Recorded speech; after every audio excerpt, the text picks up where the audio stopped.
Davido amekuwa ni mshikaji ambaye huaga anaga jambo dogo.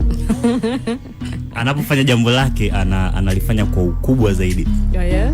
Mshikaji anakuambia kwamba alikuwa anakaa na nyumba na baba yake hapo Nigeria, nyumba ambayo ina vyumba 16. Ana ndugu zake wote wanakaa mbele Marekani na wengine wanakaa Uingereza, lakini alikuwa anakaa na baba yake. Na kwenye familia yao ilikuwa ni kwamba kwa sababu mali tayari zipo, biashara zipo, ni kwamba pata elimu njoo kwenye kitengo. Pata elimu njoo kwenye kitengo. Ila yeye ndo alienda against na familia. Anataka focus na muziki. So akaondoka nyumbani na akawa ni homeless. Imagine billionaire anakuwa homeless, lakini baba yake hakuipendezwa na hicho. So akamchukua jamaa afu akampeleka Alabama, Marekani kwenda kusoma.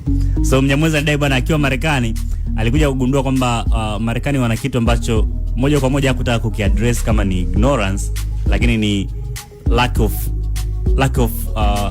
of information. Anasema kwamba Marekani wako na hiyo kitu, kwa sababu mtu kama Davido anafika Marekani alafu eti umetoka Nigeria, kuna airport.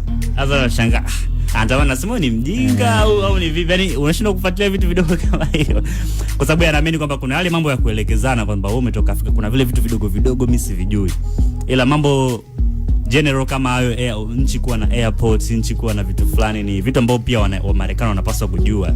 Wanahisi kwamba ni kama sijui yani yani wanapicha ya tofauti na Afrika. So hicho ni kati ya kitu ambacho Bana Boy alikiaddress kwamba alikuwa anafeel kama yeye nazingua ni mambo. Bana Boy au David? David.